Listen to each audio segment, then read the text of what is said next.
welcome to this week's episode of the Deliberate Leadership Podcast. And I'm thrilled today to be joined by Alessandra Edwards. Alessandra Edwards is a leading expert in the DNA of performance and well-being, dedicated to empowering high-performing leaders to harness their genetics and biology for optimal health and vitality. And if you're not already kind of tuning in and thinking, what's all that about? Get curious, because I know that this is going to be a great conversation with Alessandra. Alessandra, you and I have known each other now for a little bit of time. But I'm going to go ahead and continue to read. I know that this is always the uncomfortable bit for guests, but it's important that people know, because you come with such a wealth of experience. So you've got over 16 years in the field, and I know that you've worked with leaders across Australia, New Zealand, Europe, and the US in helping them to tap into their genetic blueprint to unlock this boundless energy and resilience, which sounds fascinating. I can't wait to delve in more to this. I know you work closely with leading CEOs and executives, founders, and business owners. And you're offering this distinct approach by combining your expertise as a clinical health scientist, nutritionist, and epigenetic expert. You're going to have to tell us more about that. And your background as a UK corporate executive, all the while integrating the latest scientific advancements, which I know you're always keeping at the forefront. When you're not working, you are training for triathlons, and I've seen some of your social media posts on that, which is extraordinary, and you're always seeking that next step for health and longevity optimization. So thank you so much for joining us today. I'm really looking forward to our conversation. Likewise, amazing summary. I think this is probably the best introduction that's been woven in I've done in the last couple of years. So you're absolute natural. It's always Well, it's always interesting because obviously, you know, we get the bios and I think it's always awkward me reading it and we are obviously, you know, we're sharing it for others, but it's awkward for you because you're there listening. So I can't help but kind of bring you in, and it's a bit of this is your life, Alessandra. I'm excited myself. Good. This is going to be fun. It's going to be good. Hey, thanks for joining today. I know we had a little chat prior to coming on, and what has fascinated me for a long time about your work and what I love about your work is that you are all about unlocking that special, unique factor that can help someone elevate their performance. And no doubt you do the same. I work with leaders on a daily basis that are like, give me that secret sauce. Give me that thing that's just going to get me to go that little bit harder, that little bit stronger, that maybe something that's going to help me achieve whatever the measures of success are for them. And they're often looking outside for all of that. And I reckon that there's probably a little bit of inner work that also needs to be done. So Alessandra, tell us a little bit about, I know we've got your bio there, but what kind of work do you do with leaders in particular? How do you help them unlock this special secret sauce? Okay. Yes to everything you've said above. And my particular lens that I guess differs to perhaps the kind of leadership coaching that you do and executive coaching that's available out there is that precisely what you said. So instead of looking at the outside external factors and more character traits, if you like, I look really specifically at a person's DNA. And when I say DNA, I don't mean in a metaphoric sense, you know, the sense of DNA of leadership has been used before, but what I mean is the actual DNA. So I conduct genetic testing. So we do saliva swabs, and then we match that with very comprehensive blood panels. So we do blood testing. Depending on the particular challenges that leader is presenting with, we might do more extensive testing. So based on comprehensive hormonal panels, we might do cognitive testing as well to see whether their cognitive function is in decline. I might work with specialists also to conduct MRI testing to see, because particularly, I'm sure it's the same for you, the caliber of leader that I work with generally are not super young. So these are people who are really at the apex of their career. So they're generally 45 plus, so usually about 50. So there's a number of things that these leaders are starting to experience. And we want to really get at the forefront of not just helping them optimize their performance, but also optimize their longevity and health span. So we start off with this whole range of really very scientific testing, and then we take it from there. And then what this gives me is an insight into their genetic pattern of their ability to produce energy, their ability to have endurance and stamina, their particular pattern of resilience and stress reactivity. So I call these things signatures. If you like, I developed this framework of DNA signatures just to make it easier for people to understand, what does these genes mean and how do they relate to my everyday performance? How can I then utilize this information in a very pragmatic way so that people can walk away with really highly personalized strategies to help them understand what might be specific lifestyle interventions or exercise modifications or behavioral modifications that are going to be interacting beneficially with their genetics. So I think probably at top level, I hope this gives you a bit of an introduction to the kind of work that I do. Absolutely. I love that. So I'm talking to more and more people and also experiencing this myself around almost there's a sentiment growing out there around taking control of our health and working. So once upon a time, and this is a short and funny little story. So my parents visited the same GP for nearly 45 years and the GP retired.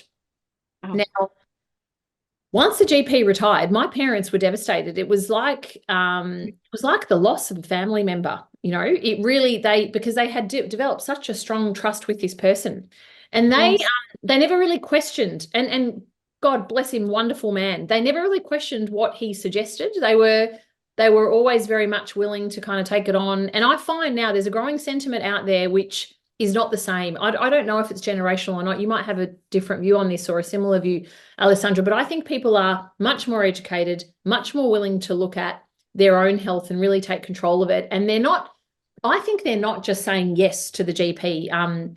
I think they're starting to challenge respectfully and maybe going in and asking for their own, I'd like this tested, please, and this tested, which really puts into question the role of a GP longer term, which is a story for another day and a discussion for another day. But are you seeing that? Are you seeing people wanting to really take more control of their health?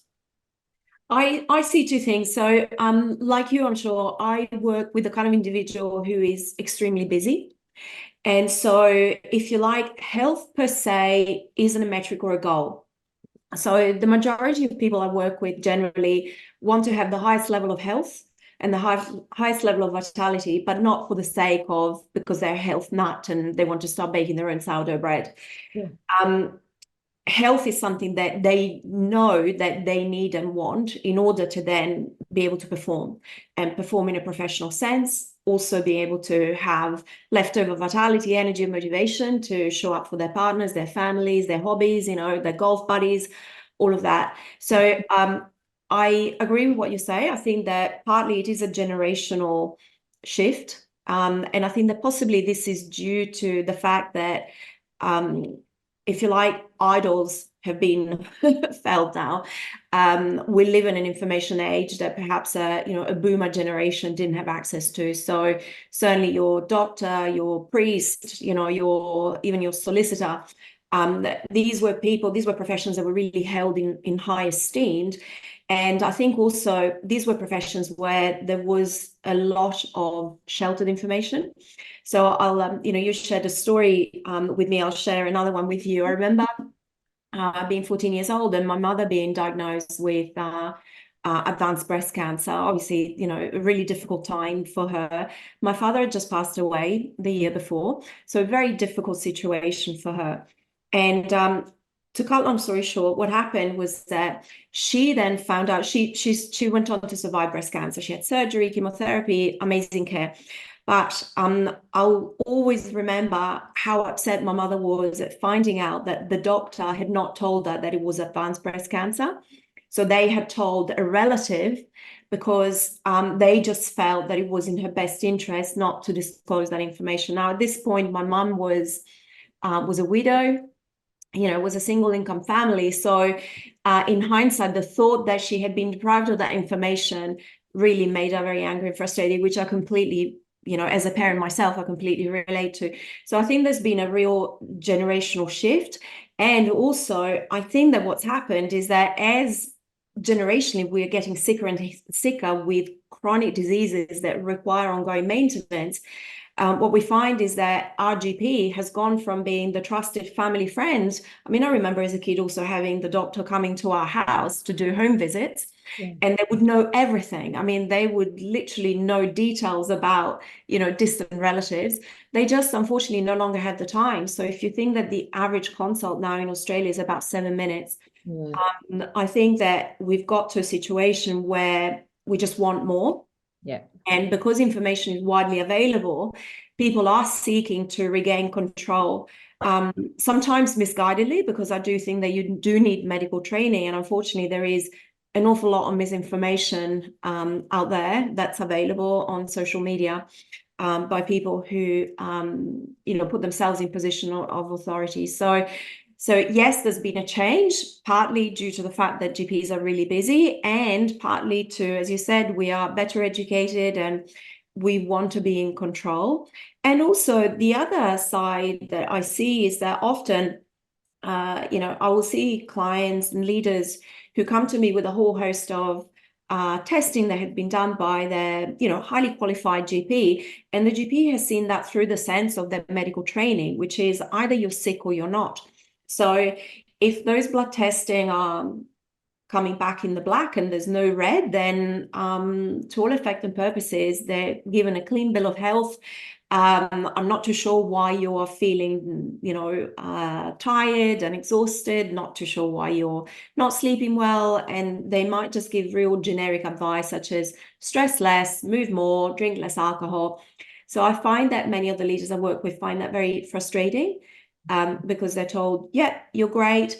But the thing is, we need to understand that if we're seeking high performance, we should be looking at information that's delivered through the lens of high performance as opposed to the lens of you're sick or you're not sick. So they're completely different metrics, and we end up comparing, apples with oranges.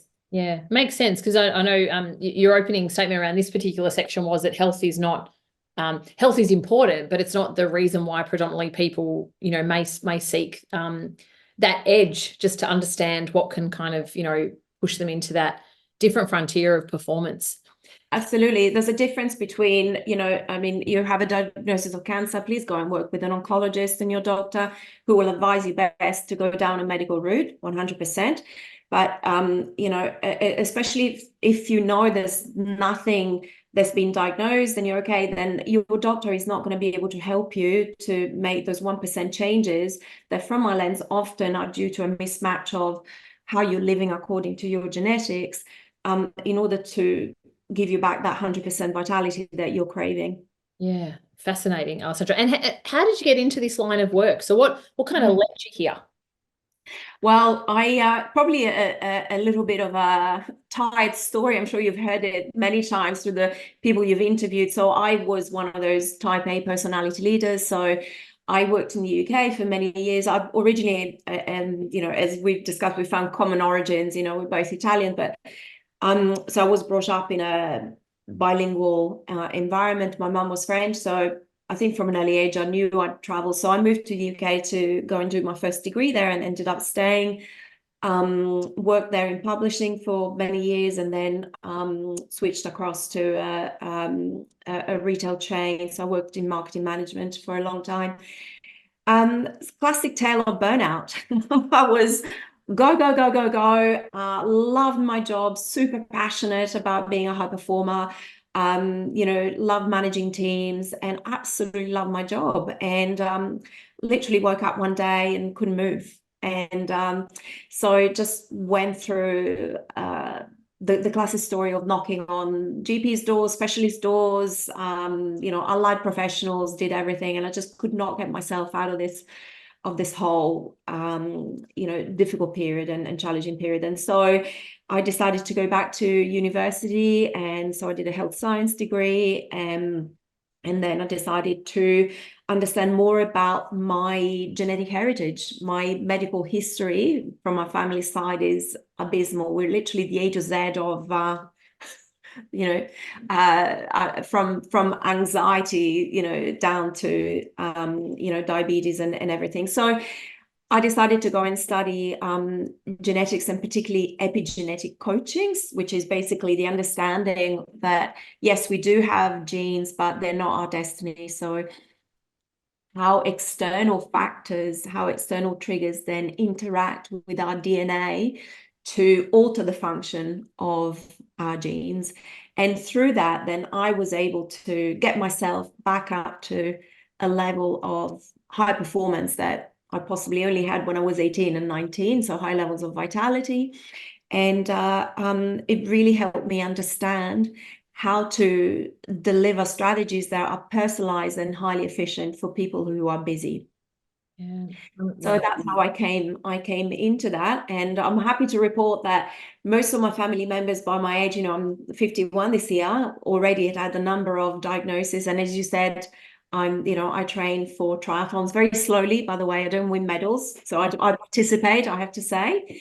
But it's certainly given me a blueprint of things to avoid and things to embrace, to silence particular genetic tendencies that are rife in my family history.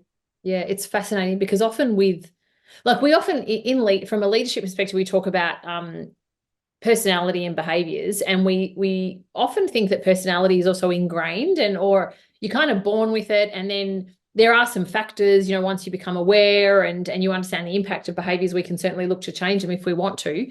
Genetics, I've often thought of as hard-coded, almost like very little that you can do to shift it. It's kind of like they're the cards that you've been dealt with, and then at best you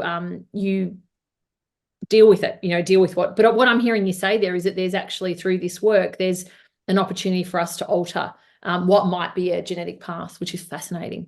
Completely. And that, incidentally, has been the narrative of genetics, from the moment that we discovered genetics and also doing the full genome profiling. That really has been the understanding. And it's only really in the last few years that we started to understand that actually, no, up to a certain extent, it's meaningless, if you like, to just study genetics in a vacuum, because there is so much interaction that happens. So I'll just give you an example. Just before this podcast, I was running a session with one of my clients. And what we discovered is that she actually has what I call a stress signature, DNA stress signature, and I call that warrior, like this. So people that have this particular profile tend at genetic and biochemical level to underproduce dopamine, underproduce adrenaline and noradrenaline. So at baseline, they tend to procrastinate and be the kinds of people who, if you like, they really do well under stress. So they need high levels of accountability. They leave things to the last minute. They do well with deadlines. And so they really need a little bit of that stress and pressure to function well. And then under pressure, they do really, really well, because this pushes up all these levels of neurochemicals. And I knew that up until a couple of weeks ago, she'd been feeling quite flat. And then she'd spent the last week traveling. Now, to someone who has the opposite genetic profile, where they tend to kind of be more of a worrywart and stress quite a lot, the disruptions that she's had in the last week would have been very stressful. This lady came back feeling like, let's go, I'm fully motivated, really energized, and all of that. And that's a really simple example to share with you how someone who potentially can tend towards feeling a bit pessimistic, being a procrastinator, having low levels of motivation, as she ages and goes through perimenopause, having a higher risk of depression, pushing herself and actually putting her hand up and go, yep, I'm going to do all this travel and work really hard, has been really beneficial for her. So for her to understand this means that, first of all, there is no judgment of, A, I'm a procrastinator. Two, she has very specific tools that she can mobilize to then bring in this adaptability. So, in your language, she can introduce this sense of deliberate leadership through self-awareness, understanding who she is, and then having this strategic foresight of, okay, I'm tend towards a low dopamine, so here's the things I need to do. I need to have high variability in my diary. I need to have a bit of unpredictability, a little bit of risk built in. I need to move a lot daily and have a high protein diet. All these things are going to push up her dopamine. And so it's just going to give her that level of adaptability to be true to herself, but also be able to react fluidly to her environment. Yeah, it sounds like there's this it's almost like when you forewarned, you're forearmed, I think is the, and I've Yeah. probably butchered that proverb, but when Yeah. you know, then you can, you're right, like you do become less judgmental, and you probably also become less worried because you understand that conceptually and intellectually, okay, this is a pattern, this is how it may present. And so when it does, you're like, it's okay. You know, I understand this at a conceptual level, and now I just need to put into practice. Are you seeing that people, once they've got that information, they worry less about what's going on and the ambiguity that can be created about what's happening to my body and why am I feeling this way? Yes, certainly that is the message that I like to share and encourage people to take on. As you know, Rita, we live in a world that is very preoccupied with self-improvement. And so, if you like, we tend to categorize people and ourselves according to you're high performing, you're not high performing. And I think that that performance itself changes its flavor according to decades, you know, so does leadership, right? Styles of leadership change. So I do hope that the message is received that actually understanding this is very objective. Yeah. So you either have these genes or you don't. And this just tells you who you are. And in fact, it's quite liberating because it lets you understand that, in fact, your vulnerabilities are your strengths. So in the warrior genotype, having low dopamine might be seen as kind of, oh, that's terrible, you're a procrastinator. But actually, it gives you strength in the sense that you generally are a pretty resilient person because you can cope pretty well for long periods of time with high levels of stress. Someone who has a CEO profile, they're going to be very self-directed. Incidentally, 9 out of 10 of CEOs I work with have this CEO profile, which I find, you know, fascinating. And for example, so these are people with super high levels of dopamine. Okay, you can see them from a very young age. They're the natural born leaders at school. Very self-directed, very motivated, very driven. You can trust them to finish projects. And incidentally, these clients during COVID, when in Melbourne, we had the terrible lockdowns that just rolled one into the other, they thrived because these were the people who could just be left alone, and they loved being left alone. They didn't have all the changes and pressures coming from fast environments of working in offices. So that was fascinating to see how that allowed them to bring down their adrenaline, noradrenaline, and dopamine. So yeah, it's just so fascinating. And so for them, understanding this means that they understand that their strength is that, yeah, they're a finisher. They just bulldoze their way through projects. They keep going. They have a high ability to visualize into the future and strategize because that's what dopamine gives you. And also understand that if you put yourself in a position where there's unrelentless stress, you will probably end up in cycles of rumination, have an inability to switch off. And so what do you do for that?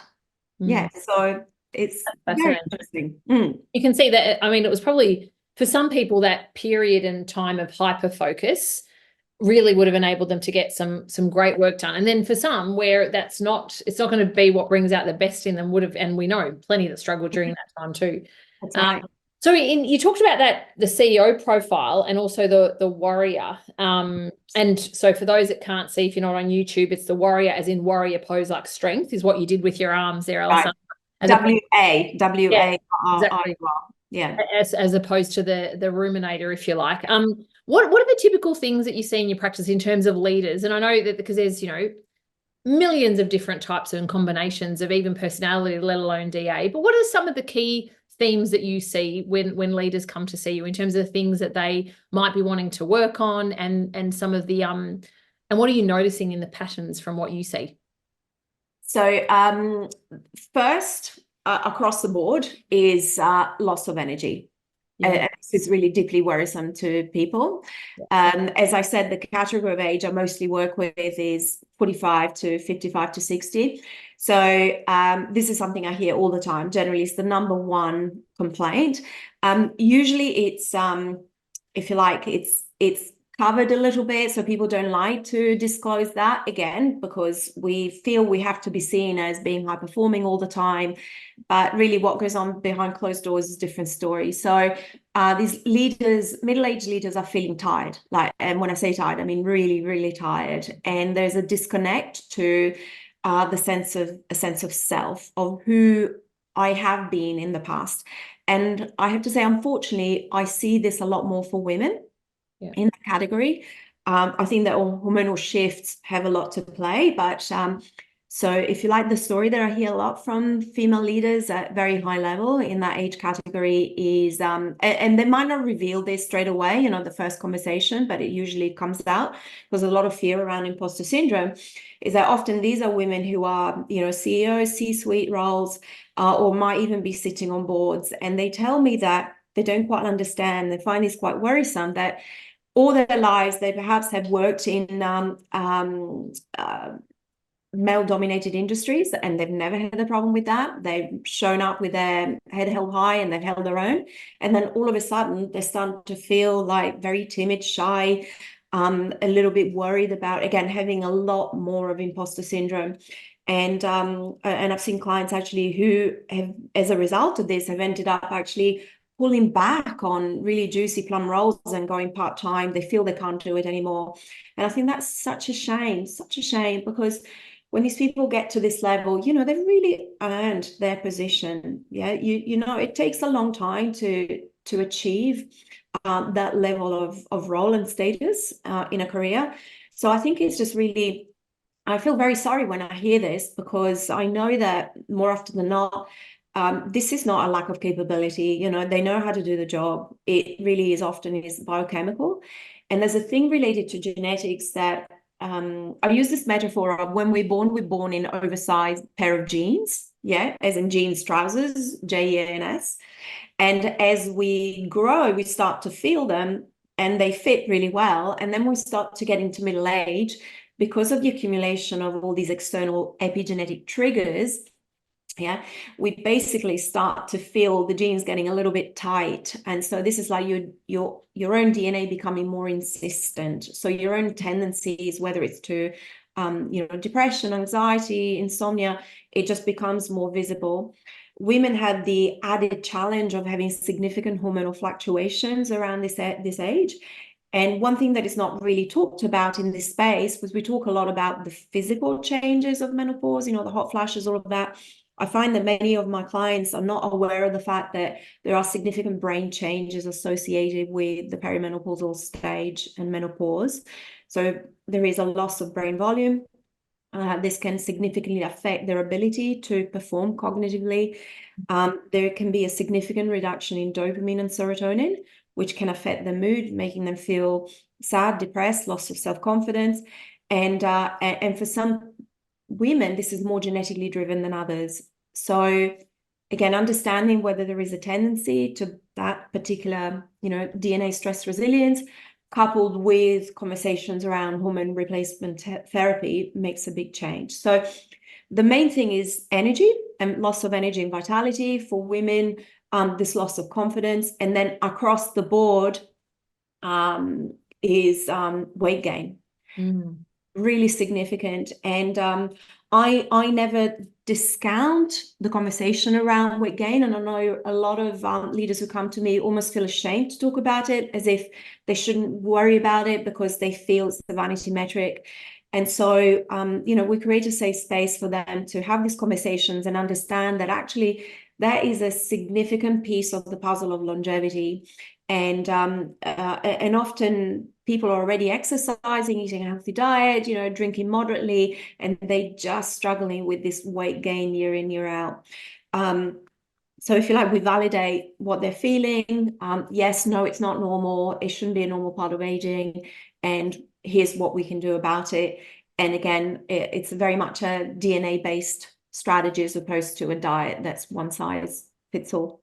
Yeah, that's great. And I think, from what you've said there, you've touched on energy being that or maybe a significant contributor around why people start to interrogate, what am I feeling? How am I performing? And then you touched on confidence, and also weight gain, which, I think as we get older, we've got this, it's like the dilemma between full self-acceptance of who we are and you know, that thing that whole plays into, well, it doesn't matter, you know, from a vanity perspective, what I look like. But then there are, you know, clear linkages between weight and particularly where we're holding that weight and how it can affect health. So yeah, I think, and I love what you said there around it's a significant piece of the puzzle of longevity, because I know my father passed away, it's nearly 2 years ago, and Dad passed, he was relatively young, he was only 70.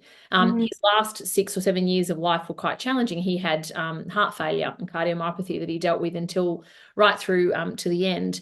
But I always remember, and even when I look at our other elderly relatives, you'd rather have that quality of life and have that longevity, be able to live, and you've mentioned that word vitality, which is such a great word. You'd rather have that than live longer just to accumulate the years, almost like notches, but not really have that health and that vitality and longevity that comes with it. Absolutely. And unfortunately, going back to your original point that you were making, you know, about the interaction with doctors, and sort of you saying, questioning the position of doctors in the future, is that unfortunately, I think, and Dr. Peter Attia in the US talks about this really beautifully, that I think unfortunately a lot of, well, the vast majority of normal doctors, not functionally trained doctors in this day and age, are very much stuck on a 19th century model of medicine and early 20th century, which is a disease-based model, which has been amazing, right? So we've got antibiotics, you know, I mean, if you break a leg or if you're in an accident, we've got the best possible care, particularly in Australia. And, you know, I can say, having lived in 4 different countries, that Australia has an incredible medical system, really phenomenal. So we have all of that. However, we're not really adopting a model of longevity and health span and vitality in age. So we can keep people alive for a very, very long time. But the reality is that if you're in your 40s and 50s and you're not feeling great and you're not taking proactive steps towards changing that, and you're just relying on the tick of mediocrity from your GP, it is very likely that you'll be one of the 3 people that end up living in a rest home with dementia in Australia.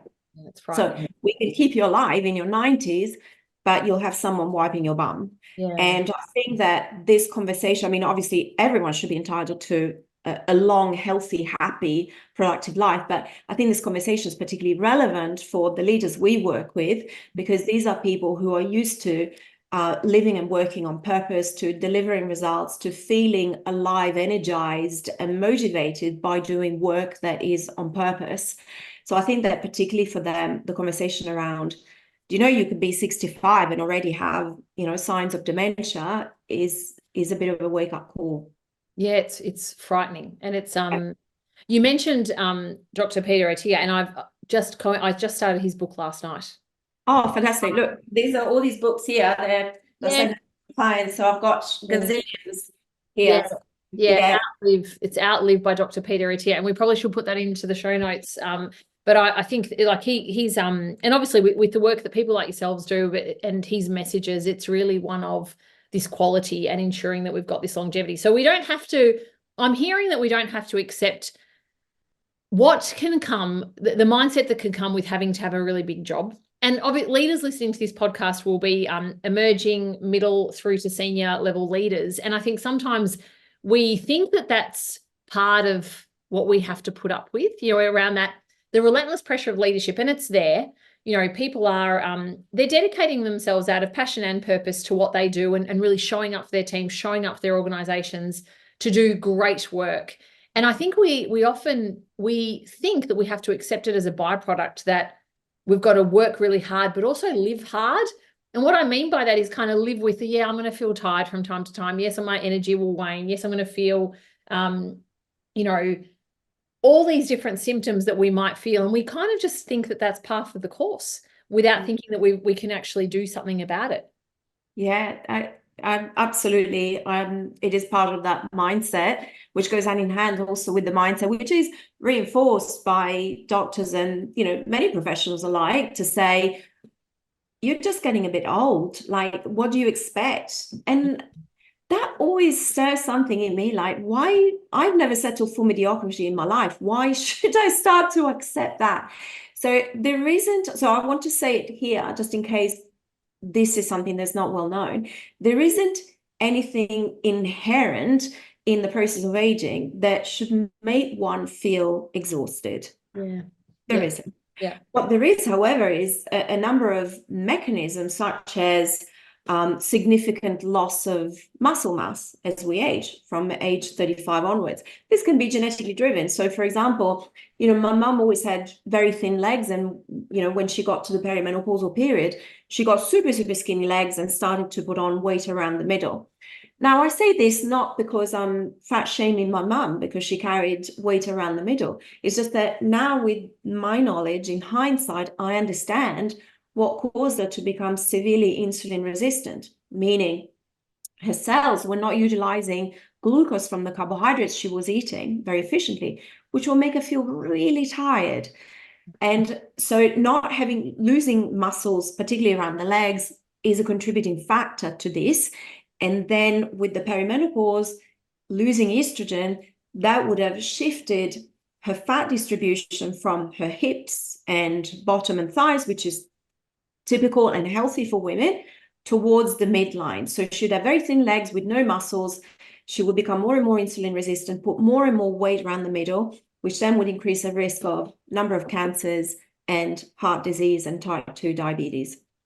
So it's important to understand that it's the exhaustion and the fatigue are signs of something else. They're not a sign of aging. They're a sign of some kind of challenge or impediment, and we all have different ones, and some, as I said, are genetically driven, but there is so much that can be done. So I have a similar body shape to my mum, so perimenopause tend to put weight around the middle. So I know that for me specifically, I need to really put muscle on my legs. So I need to make sure that I get bigger thighs to break that hereditary pattern of type 2 diabetes.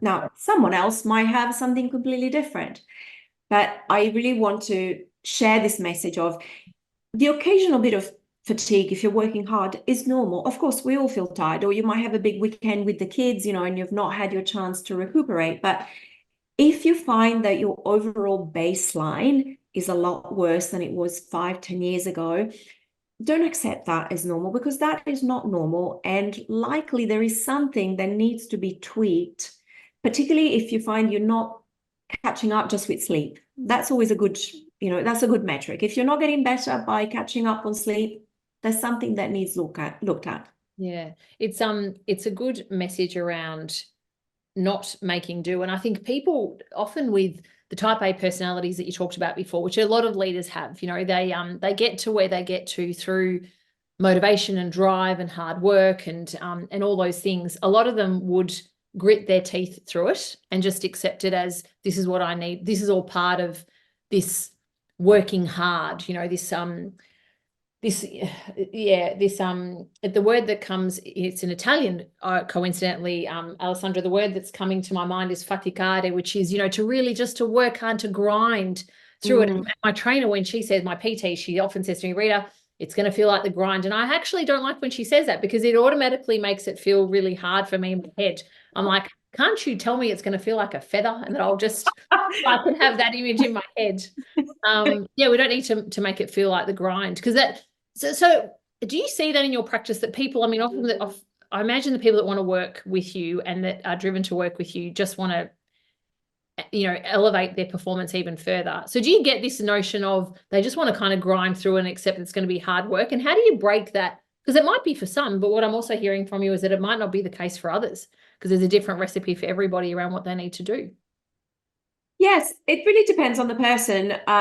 More often than not, actually, what I hear is that people feel that they are putting up a facade. So they feel this imposter syndrome of, I'm going to get caught out. I am so tired. I'm dropping balls. I'm forgetting things. There was a client last week telling me that we literally just started. She was telling me her baseline got so bad, she actually thought she had dementia because she was forgetting to show up at meetings. So for someone like that, it's actually about, okay, I know what it looks like on the outside, that I'm still keeping it together, but I want to have the authenticity, behind it. So I want to regain that, because I used to be able to perform and feel authentic doing it. So for a lot of people, there is like, I'm really scared that I'm going to get caught out, that I'm dropping balls.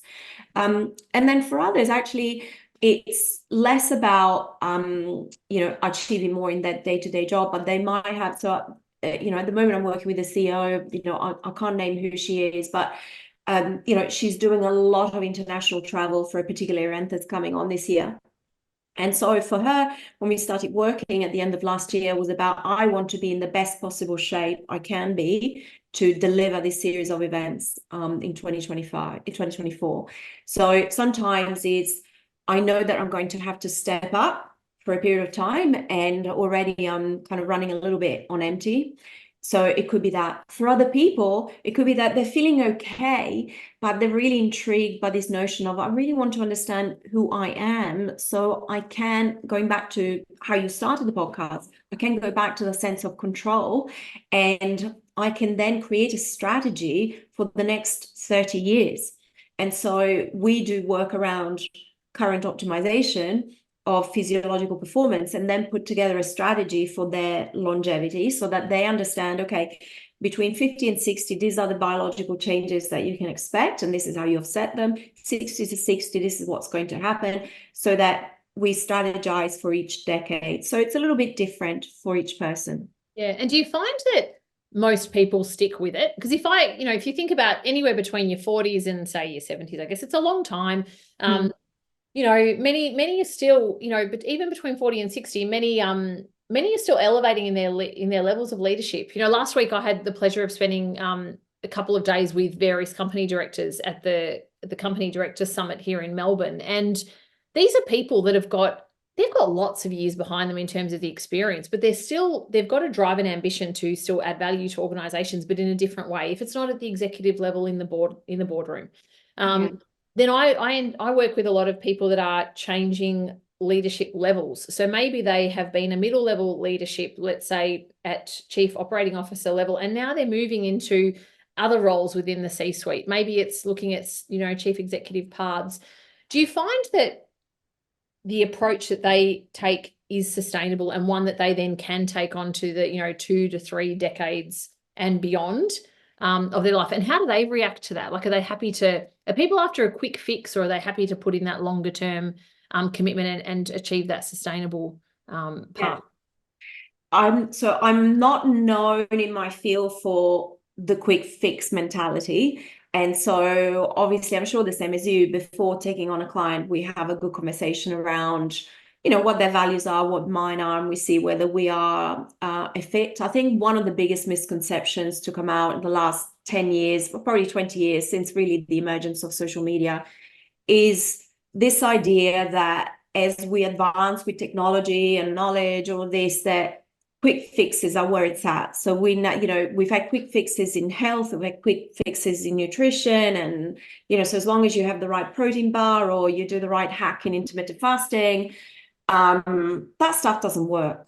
It really doesn't work in the long term, and it's also misguided because it's not personalized. So some people should not be doing intermittent fasting. In fact, there's a new study that's just come out that links intermittent fasting with increased risk of cardiovascular disease.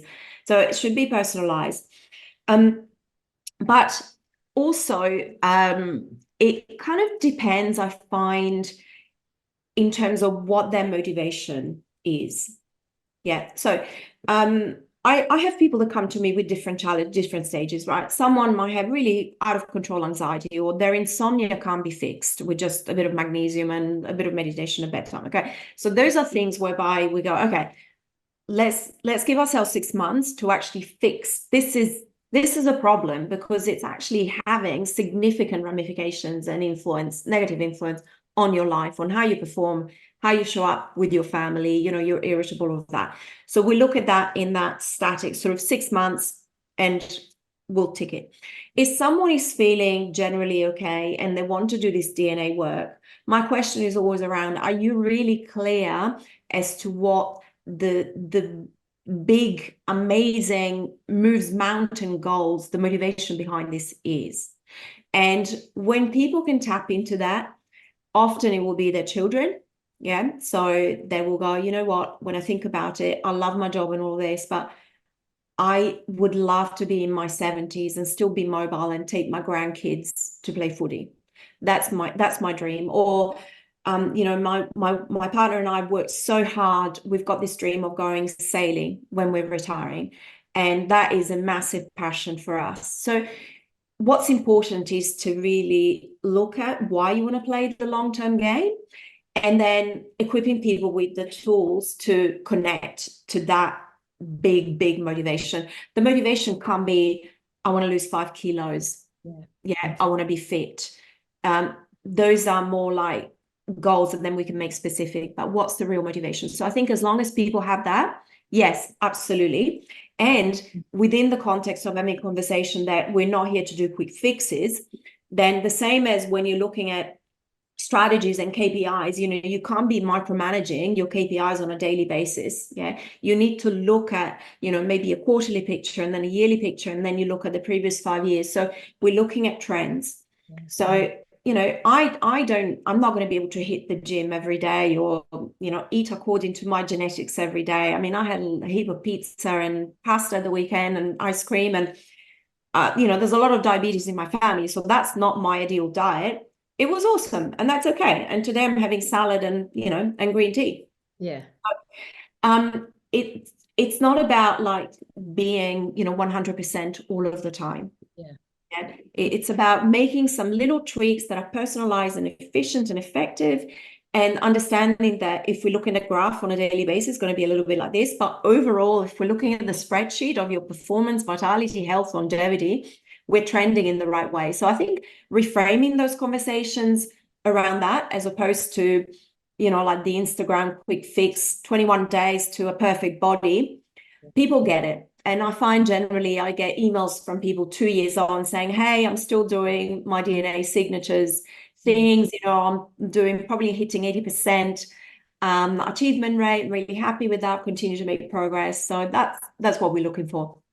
You know, it reminds me, because you touched on it there around not looking at your KPIs every day and even from a micromanaging perspective, but also what can you see? But isn't it amazing that with our health, we often do, like, you know, people will jump on the scale every day, or people will, and you should be looking at what you're doing on a daily basis. But I really love your invitation out there, is what I'm hearing, is look at it from even if you apply strategic lens and the way that we do strategic planning in business, and you're looking at it in longer term horizons, I think what that also does is probably help that sustainability factor of these goals and these practices that I'm choosing to engage in.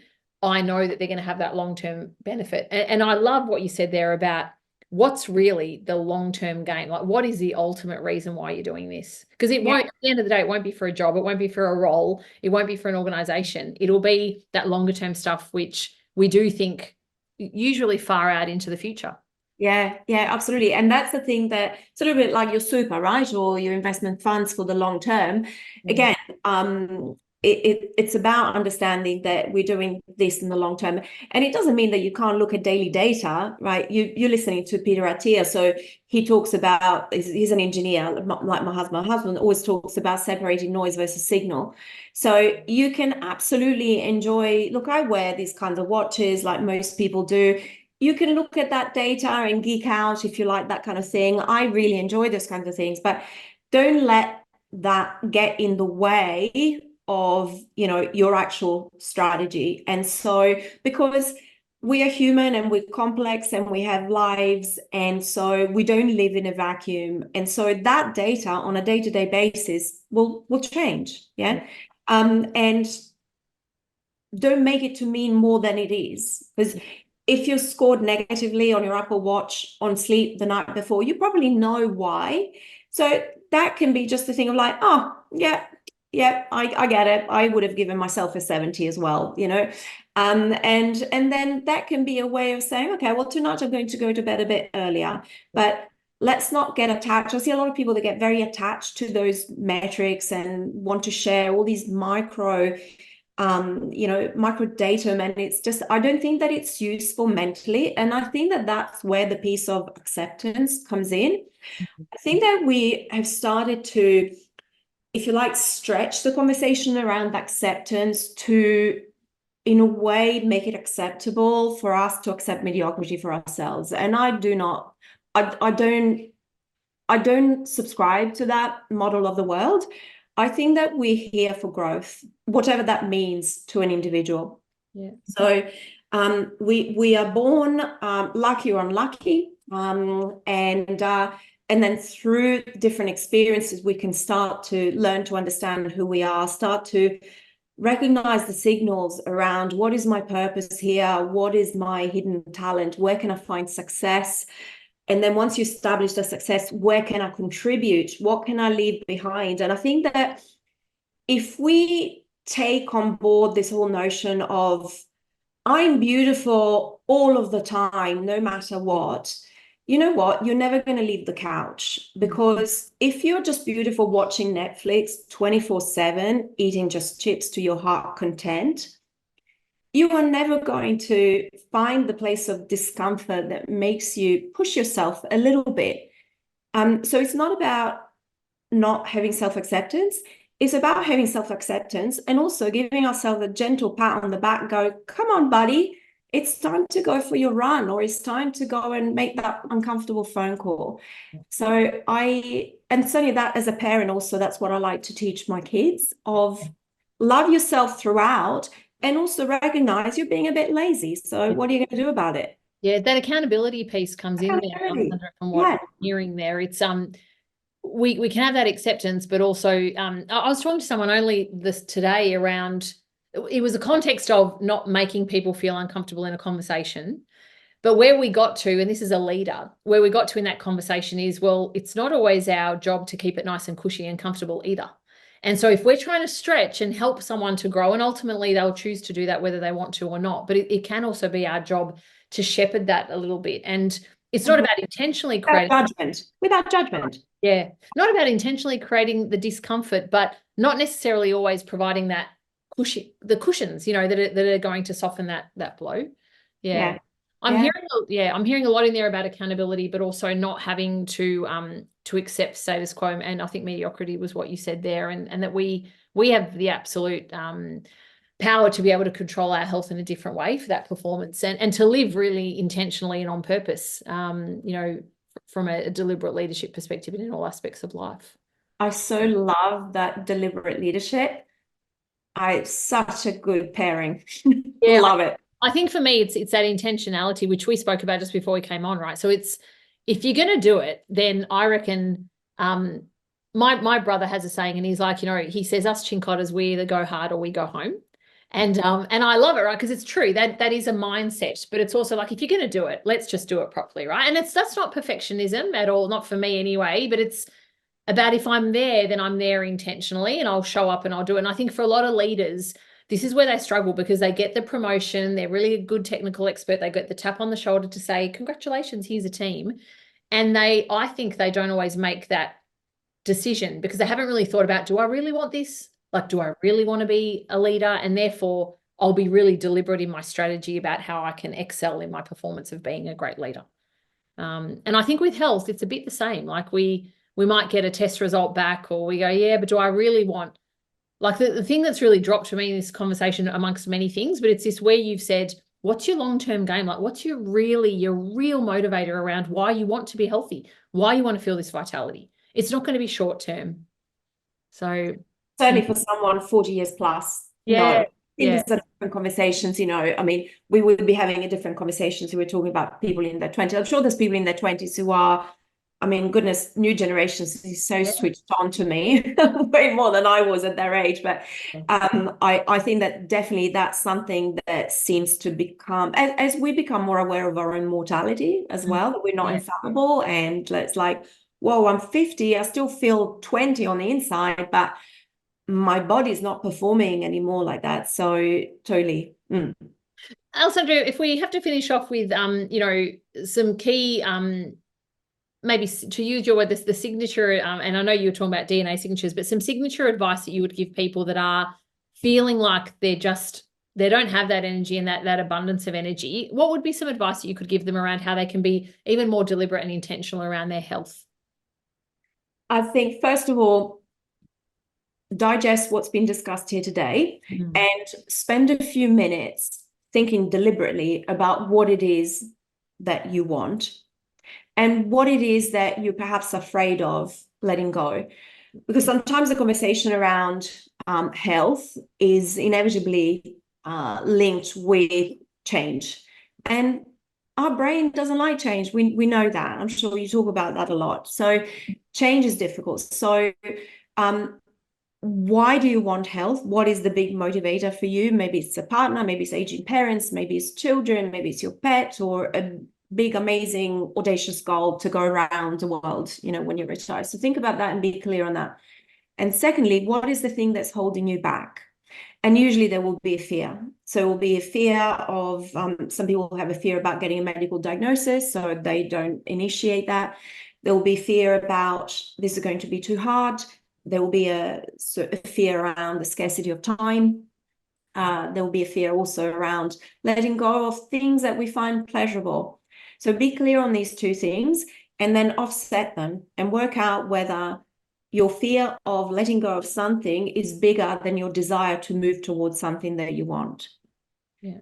And then it's as simple as making that decision of, I want change, I want more, I want better, I want more joy, I want more vitality, and I invite that. So I think be really clear on that to start with, number one. Number two, from my perspective, I'm really biased. So I really do know and believe that a DNA-based strategy is where it's at. But if you're not ready to go down to that level, maybe you haven't been to your GP in 5 years. So go and get, even just an executive checkup. Go and get that done. And thirdly, I'd say really start consuming a little bit of good quality information. So avoid influencers, health coaches, anyone who hasn't got skin in the game, and respectfully, anyone who looks like they're 15 years old, there will be a very different stage in life, and they're not going to be able to relate to being a 50-year-old woman in perimenopause with 3 kids going through teenage issues and a leadership job. So just be intentional. I think a great place to start is, particularly if you're a little bit on the geeky side, is Dr. Peter Attia, as Rita said. Perhaps I wouldn't start necessarily with a book, because it's, if you haven't heard any of his stuff, it's quite a meaty read. So I would start maybe with the podcast, and then just invite that change in your life. So these 3 things I think will be a good place to start. Yeah, it's so good. And so just wise and practical, Alessandra, in terms of where, because you're right, these issues can be quite confronting. And I think that fear, we don't even know what that fear might be until we start exploring. So yeah. And we might not be ready to look under the lid, So yeah, that's exactly right. And where so I will put your website in our show notes. Lovely. Thank you. Go to find some more information. Is the website the best place to go? Yeah, website is good. Also, LinkedIn. I post on LinkedIn, but the website, I put out a regular newsletter. So that probably is the best place to start. And if interested, through the website, people can book in for a 15-minute chat. That's fantastic. And we'll put your LinkedIn profile and also the website in the show notes, and subscribe to Alessandra's newsletter, because I do and I love it. It's one of the ones that I most enjoy looking, and I look forward to getting it when I do. So thank you. Wonderful. Thanks so much, Rita. Thanks for inviting me. It's been really, really lovely conversation. Likewise, I've learned a lot, and I'm sure our listeners have too. So Alessandra, thank you. Wonderful. Thanks. Talk to you soon. Bye.